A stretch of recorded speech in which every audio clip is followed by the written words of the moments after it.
Alrighty, thought it would be cool to go through your most recent races, both 70.3s in April, to talk through your build up, see how those races went from your perspective, and then also how each plays into your A race of Ironman Boulder in June. So the first of the 70.3s that you did was Ironman 70.3 Texas in April, so April 2nd. So maybe we kick off with that one. So first off, Galveston wasn't actually part of my original plan. My original plan had been to race in Puerto Rico 2 weeks earlier. However, in the first week of February, I tore a tendon in my middle finger on my left hand, and as a result, I needed to keep it splinted for 6 weeks. And sorry to interrupt, but how did you tear that tendon again? Taking a sock off.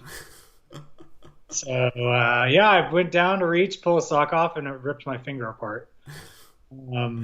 So let that be noted. Everyone very careful with the compression socks, taking them on and off. Yeah.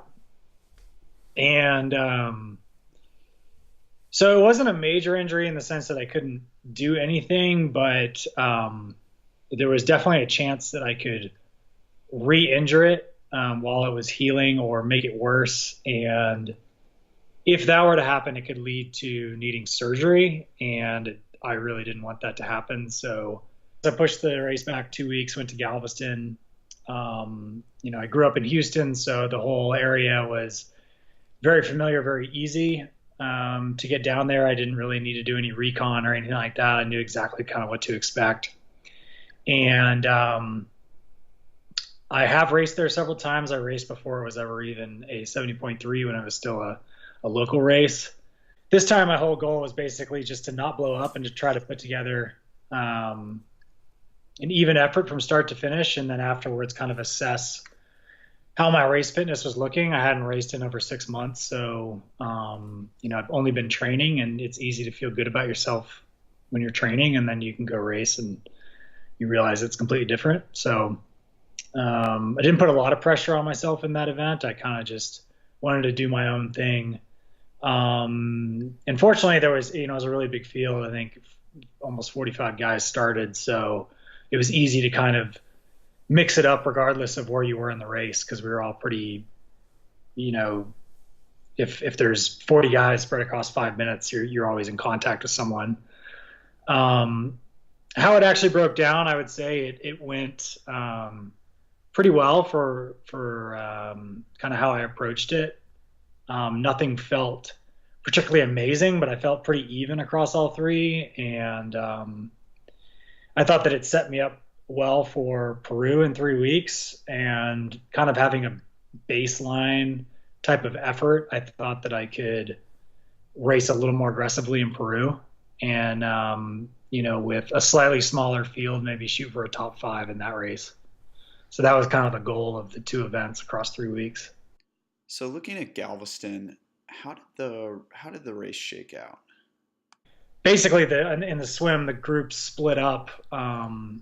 There was a front pack of maybe I think 13 guys, mm-hmm. and then there was the second pack, and Cody Beals and I were at the front of that, and that ended up being basically almost everybody else in the race. And Cody led most of the way, although in the final 300 meters, we kind of, because of the swells and stuff, I ended up actually exiting the water a little bit ahead. But got in transition and had a little snafu with the helmet, because I didn't know at the time, but apparently the wind had blown my helmet like across transition, and a volunteer had placed it back on my bike, and when that happened, the straps got all tangled up in the visor, and it was sort of a mess. But the whole point of saying that is that, like, I got into transition and I thought it was, 3, 4, 5 of us or something like that. And then while I was messing with this helmet, like 20 guys passed me. So we kind of went out on the bike, and I took it easy on the way out, because it was running so fast with the tailwind. I just really thought, for me, that would be the smart move, to be strong on the back half and if there was, there was a timing mat at the turnaround. So if you actually look at the two splits, most of the time I lost was on the way out. I rode much closer in line with the times of the front guys coming back. Mm-hmm. So it was something like 102 out, 105 back, whereas some of the guys that were riding faster rode 59 out and then 104, 105 back, or 58, something like that. Mm-hmm. But felt pretty good. And in the final maybe 20K, it was even a little more windy than it had been at any other point. And so I moved up from whatever position I was at the turnaround, maybe 5-6 spots, something like that. Exited the bike and just, I decided I wasn't going to take any splits on the run. I was just running on feel, and kind of had a dynamic where there were a lot of guys around. So it was easy to stay pretty engaged because it's a 3-loop run, and there's probably 3 or 4 turnarounds per loop. So you're able to kind of know where you're at all the time and sort of race one another. And I think I moved up, 3-4 spots maybe by the end, and finished in 11th. I could see 10th, and I was trying to bridge across, but it was too late. So finished in 3:55, which I thought was good for me. I kind of thought maybe with the that I might be more in the 3:57 range. So I would say it was, I was racing a little bit better than I might have thought. And more importantly, I just felt in control, like I wasn't overextended or blown up by the end. So it didn't seem unreasonable for me, I thought, to go into the next race and maybe try and shave a couple minutes off and maybe take some chances at certain points. Yeah. Which is what I wanted from the event. So. Got it. Yeah. With regard to, so like if we're looking at times, so I think your swim time was just under 27 minutes. You said you were in the second pack.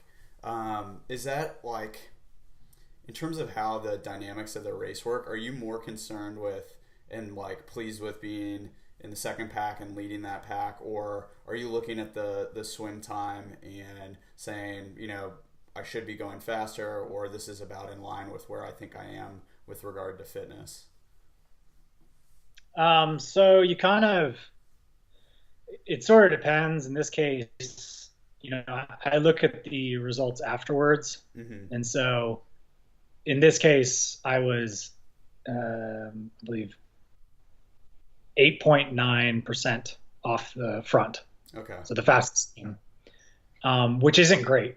I would consider that not horrible for me, but it's not very good either. But at the same time, like in the race, as the packs were splitting, I was far enough up that I could see a split occurring. Mm-hmm. And I made a conscious decision that I was like, I'm not going to try and go across this gap because I think I might be able to get there, but I think I won't be able to stay on. I'll blow up. Got it. A lot of the better swims that I've had do have some sort of dynamic where I have to make a move, mm-hmm. and I end up making a move and it ends up paying off. And I just didn't really feel like, rightly or wrongly, I just decided not to try. Yeah. So I played it conservatively, and I don't really regret that decision, but maybe I would have made it. I don't know. On the bike, are you racing with power or just going off the race dynamics? I made a decision not to race with power in this race. I thought that it might get in my head to be kind of the athlete I want to be versus the athlete I currently was, mm-hmm. In that race. So I made a decision not to. And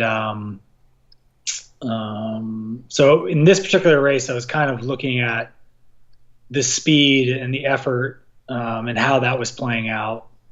And so much more, there's some races where I stick specifically to power because I have kind of a plan, but I sort of felt like at this point in time, I didn't really have a full grasp of numbers. And so I decided it best not to use it.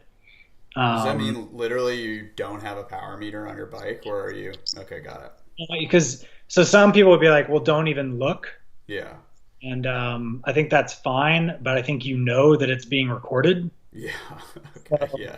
I think you actually kind of react the same way. You're like, Yeah. I want this to show a number at the end. And I felt that for me on the day, that wasn't what I needed. I think I needed to just race. Mm-hmm. And I think that was a smart decision because I felt like, I mean, maybe there were times I was riding too easy, but it may have been that, maybe that's what I needed to do at that time. And I definitely felt like I was pushing hard in the last 20K. And as I kind of came together with some guys, I was trying to break off just to get a little bit of space coming into transition and didn't really get it. But the fact that I was willing to do that is a good sign because it kind of means like if you have the willingness to fight for 5 seconds or something, it's usually a good sign of where your head's at in the race. Mm-hmm.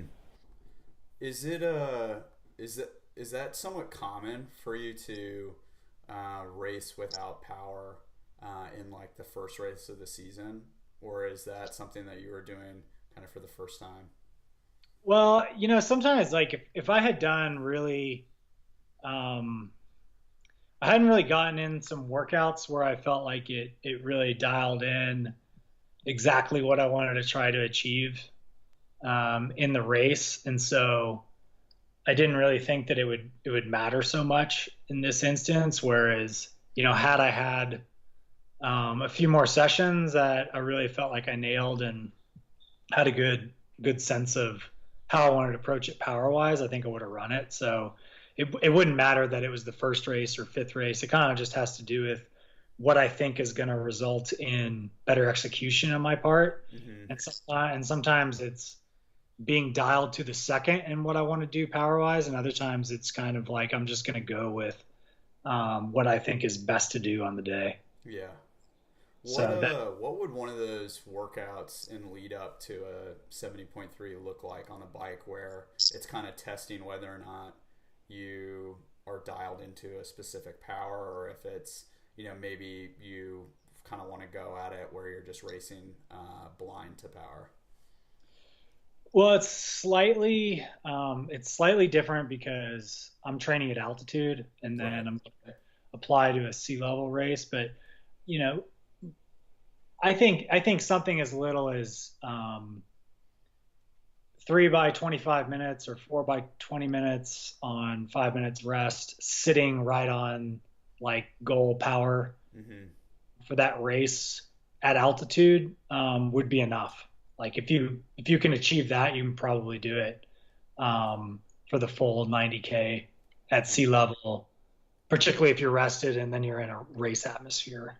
Might even be able to beat it a little bit because I think it has more to do with just having a good feel of being able to settle into that effort. What kind of set would you give an athlete you're coaching to help dial in half Ironman power? I often give a set that's, once they're warmed up, they ride 40 minutes at about, underneath their half Ironman power, but not so far underneath, like, maybe 20 watts, something of that Mm-hmm. effect, 10%, something like that. And then 20 minutes right at it. And then you go back, there's 30 minutes at that initial sub half Ironman pace, and then 30 minutes at half Ironman. If they can achieve that number in the final 30 minutes, they can do that in a race. Got it. That and that's not like there's no. I can only say that I've seen it happen enough. Yeah. I know they can do it, and it's a good sign because if they get to that last 30 minutes and they just don't do it, either we have enough time to design training to try to achieve that, Mm-hmm. or if it's too close, then we know that maybe we need to temper the race pace just a little bit. Got it. And is that a type of session that you'll still do in advance of a 70.3, or is it more just one that makes sense So for the athletes you coach? I wouldn't do it because of altitude. Got it. I'd probably also, like, depending on the bigger the engine, the more I might pull back a little bit on that, just because I'd be like, it might be slightly too much. Got it. Because I actually usually, for a lot of athletes, I put a brick run with it, where we do some pacing stuff. So it's meant to be kind of a complete package of half hour pacing. And it's kind of something that I like to do if someone hasn't raced in a while. Yeah. So we don't really have a good data point to work with. And this really gives us a chance to kind of see if what we think is going to work. And if we don't, then we have, we don't have to wait till race day to adjust. Yeah. Sorry, go ahead. Things could change, you never know. Sometimes things just don't work out, but I've found that to be, if they're on top of that, they're ready. Yeah. What would the brick run look like in terms of distance and efforts within it?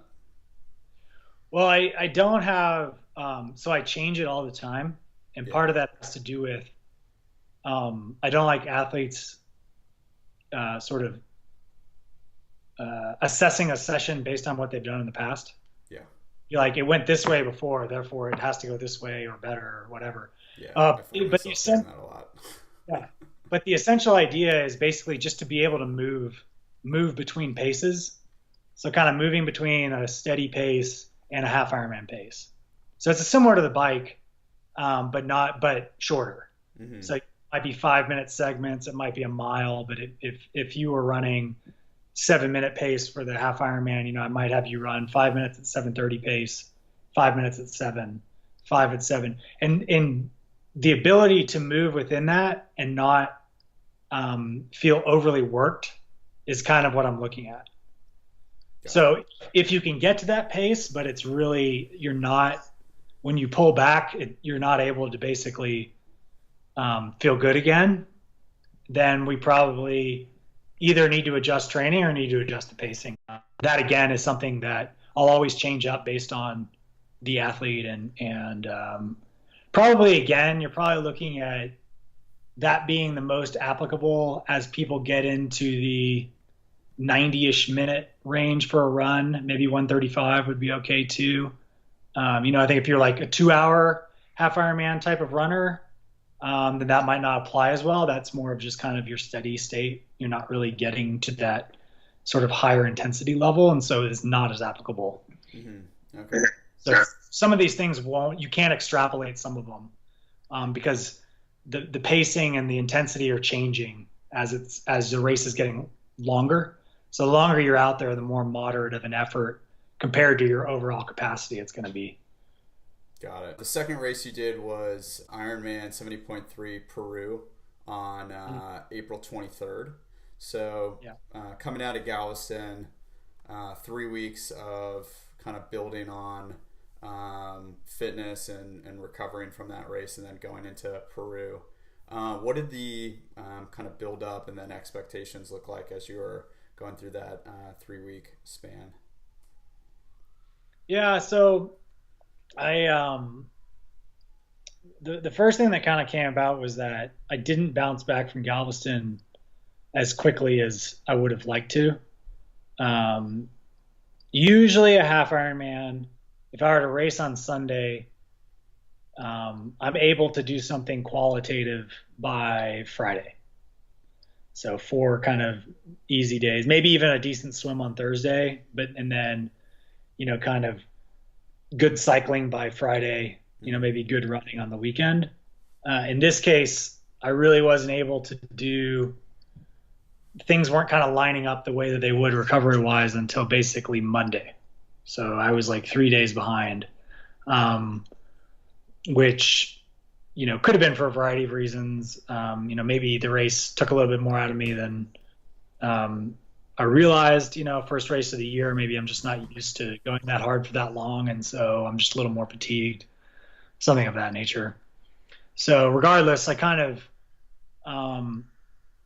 I had a really good Monday through Friday in that middle week, and kind of felt good about how things were going. In hindsight, I think it would have been better to race on that weekend. So the 2 week bridge, which I actually didn't think I would do well with. I think in this case that would have been the better situation. So basically do the exact same training I did until maybe Thursday, and then just do a couple easy days and race again. I think I would have been in better spot, because on the weekend I was feeling pretty good. And then during the race week in Peru, once I was in Peru, it was a little logistically difficult to be training. And I think with having rested up for Galveston and having recovered a little bit too long, and I kind of needed to be doing a little more training. I don't hold fitness super well. So the more I'm resting, I start to get a little bit out of shape. And I think particularly the way the bike went in Peru, I think that was kind of what I really saw, because I was keeping my swimming and running up a little bit better, and I felt like those went fine in that second race, but my cycling was really poor in Peru. So I can't guarantee that's the reason, but that's sort of like intuitively how I was feeling about things. Okay, yeah. So I guess that kind of allows us to dive in a little bit to how the race unfolded in Peru. So Peru had it was an ocean swim, ended up being wetsuit legal. It was really weird. The day before it was quite warm, and it wouldn't have been for us. And then it just kind of shifted, and then it was. So we had to start at 6:30, and so we were all in warming up at 6:15, 6:20 or whatever. And as we were getting ready to line up on a beach start,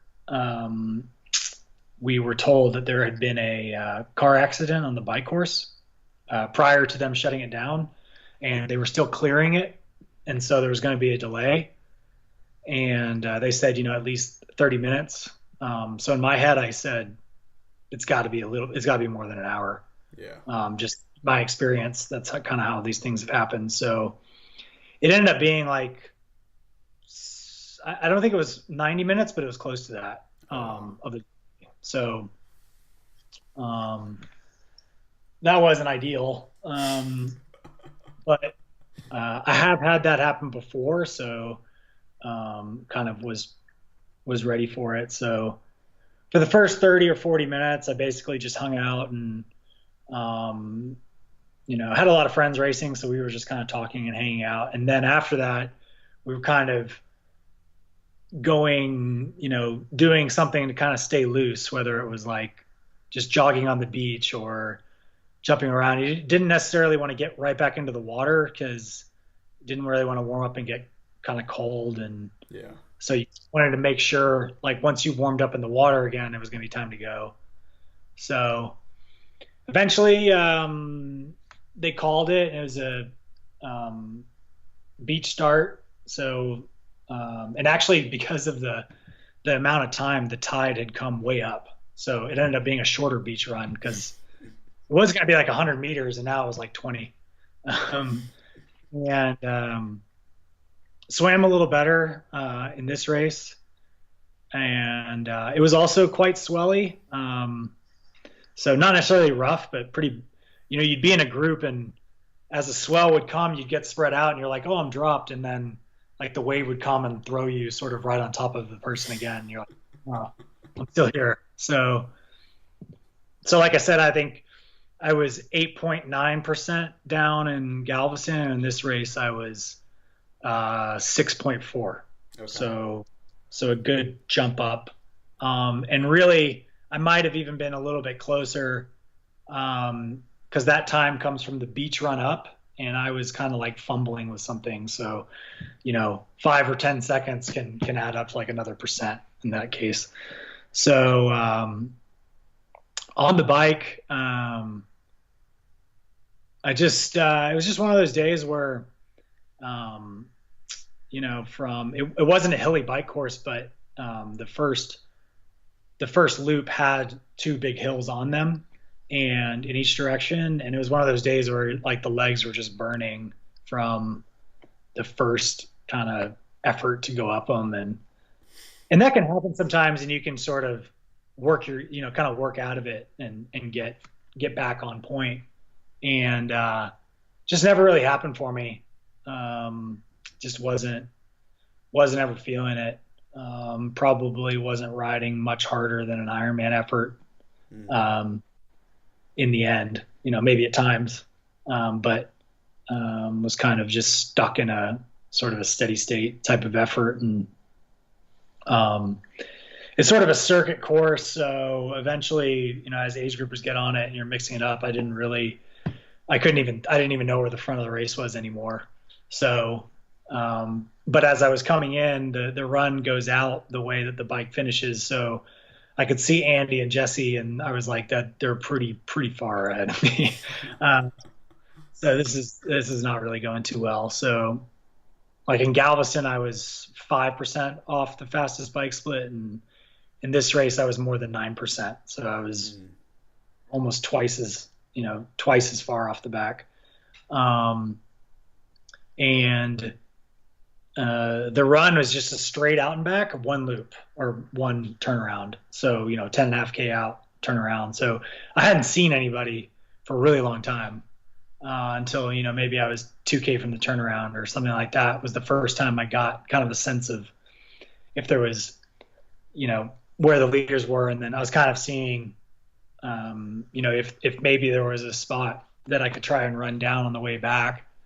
But I think the closest person to me at that point in time was probably still, maybe 4 minutes up or something like that. So, and they looked pretty good. Sometimes you can tell when someone's not looking so hot. And in this case, I was like, the only way I'm going to run anybody down is if they do something to themselves. So, just kind of held tempo and I felt, it felt fine on the run. I felt like I was running a pretty solid tempo, maybe not quite as well as I might have wanted to, but much, both in terms of the swim and the run, they both felt more in line with what I was doing in Galveston or, and percentage wise on the run in Peru, I was kind of had a similar change like Galveston from the swim, where it's a couple percentage better. I think that was about what the run was to the front. It was a couple percentage better. So I did both those things subjectively better and did the bike subjectively worse. And so ended up 3:58. And the winning time was really similar to Galveston, about 30 seconds faster. So 3:44 high versus 3:45 low in Galveston. So I would consider Peru a harder race. So that 3:44 is probably a slightly better time just because the bike course was it was just running slower than I would have thought. And so, I really would have thought before the race day that someone might break 2 hours on it, or, you'd have a bunch of guys riding 201, 202. And so I really think that Jesse's 202 and Andy's 203 are actually quite exceptional rides. I think they're the equivalents of like maybe going under 2 hours in Galveston. I can't really prove that, but that's kind of the feeling I was getting. Yeah. Just based on how it was all kind of playing out. And the run, I wouldn't say the run was difficult, but it was more difficult in Galveston just because there was a little bit of footing change and there was one hill that you had to go up and over in both directions, and probably similar weather, both really humid runs. I wouldn't call it hot, but super humid. It seems like more and more people are in the mid 340 range, where it's like the 345 ish at the as the winning times in these halves. Does it seem like the field is just getting faster at these races? I think that the fields are faster, the racing is deeper. I think people didn't necessarily know how to race them 10 years ago. Maybe they didn't know how hard they could go. I mean, if you look at at 10 years ago, it was like, if you broke 4 hours, you were going to win at Yeah. half hour. Yeah. So like, I think about it when I started in the sport, which was probably like, I think I probably did my first half maybe 5 or 6 years ago. And yeah, that's it. Even then it seemed like if you're going under 4 hours, you're going to be, either on the podium or in the top five. Yeah.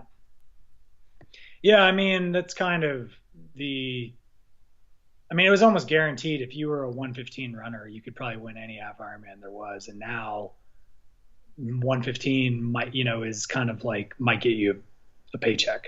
Might. Yeah. So, I haven't actually made it a big focus of mine.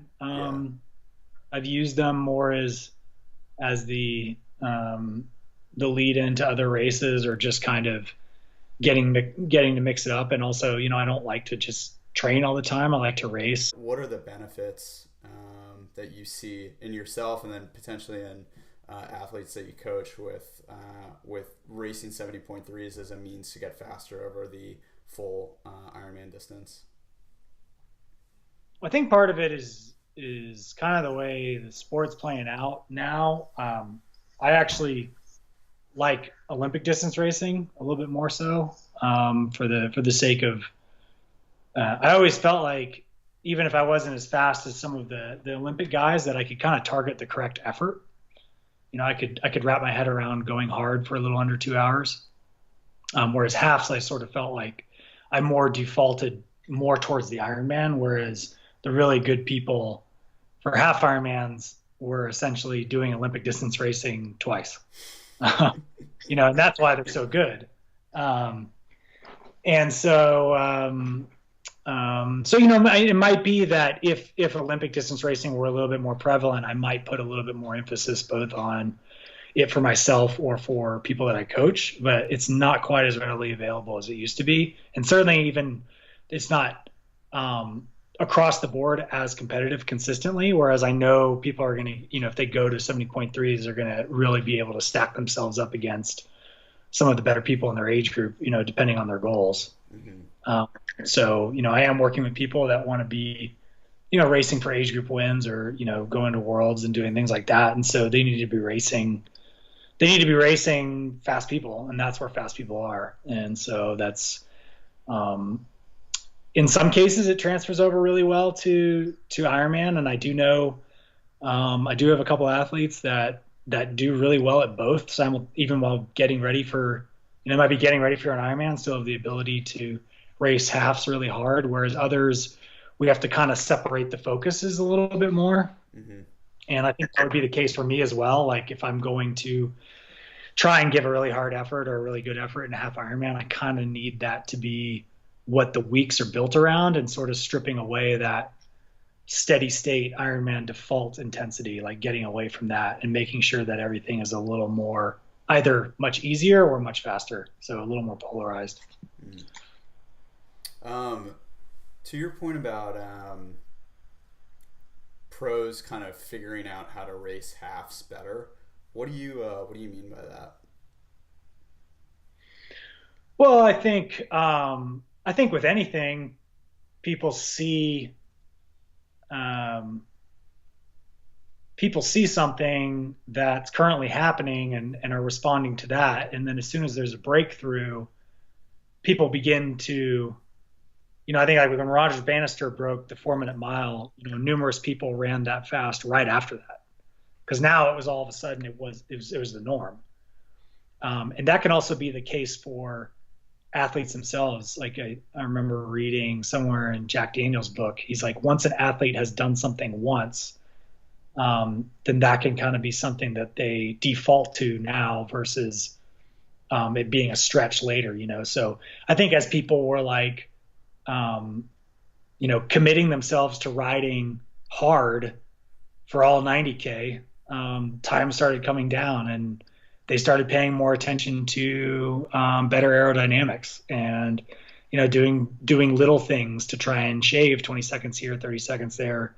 And then committing on the run as well, and being like, running much closer to, Olympic distance type of effort on the run and just holding on. And I think as guys were coming over from ITU, I mean, when you take a Javier Gomez, I mean, he's a little bit later on, or a Frodo, or these types of guys. I mean, if you tell them, hey, you're going to need to run back-to-back 33-minute 10Ks, I mean, that's not really that big a deal to those types of guys. And if all of a sudden you've got 2-3 guys doing that, and 4, then 4, 5, 6, I think as people are switching in, they're bringing in their talents from those faster intensities, and I think it's transferred really, really well. And similarly, even in Ironman, I mean, I think that obviously you can't race it quite as hard, but I think that a lot of people would be surprised as to how hard certain elements of the race are, particularly in the first 3 hours of certain events. Hawaii, I think most people can see it, but in other races too. Yeah. So. I mean, it will be interesting, especially with you look at the field at St. George this coming weekend. You've got Alistair Brownlee and whatnot, and just a bunch of other really fast guys. And when you put them all on the same course, you can only imagine what will happen with the efforts put out by different guys at the front. I mean, it's a very challenging course, so I don't think you'll see crazy fast times, but it'll be interesting to see how it shakes out. Yeah, I mean, I think that obviously there'll be some levels of a lot of that competitiveness. Certain people counter each other, and so they kind of blow up. But then those that are thriving on that day are going to go really fast. Yeah. Well, cool. So kind of, I guess, looking forward to Ironman Boulder in June. How are you using the 2 most recent halves to build up to that? Well, I mean, part of the reason of putting those in there was just to not kind of train yourself into the ground. So having a couple races shifts the focus so that you could come into the final 7 weeks and then be hyper focused for the Ironman, but not maybe extended out to 12 weeks or 16 weeks or something where you're really kind of maybe losing your mojo a little bit leading into it. So I don't think that there's anything special going on right now that is just kind of going to work with what I can work with and get as fast and as fit as I can in the time that I still have available. And hopefully that will be good enough. Cool. So I guess, do you have plans for after Boulder, or is it basically you'll be making those following the race? Yeah, I have some options in my head, but they are really dependent on how I perform in Boulder. So I sort of have a few course of actions that I'm planning to take, but can't go 100% in any one direction without kind of giving everything into this race first. And that's sort of like how I like to operate because it makes you go all in. You don't start looking down the road and sort of saying, well, you get out there and you're racing and if things aren't feeling very good, you're thinking, well, there's this other event down the road. Yeah. So it's kind of like a way to always kind of stay in the moment of being like, this is all that matters right now. And so that's how I prefer it to be. Very cool. Well, that's pretty much covered everything I had in mind, and just looking to hear from you on races and whatnot. Is there anything else you wanted to add? No, I don't think so. Just thanks to the Cruz family for putting me up in Peru. Yeah, very cool. How was what were your takeaways from that trip? Well, I mean, so it's first time to South America.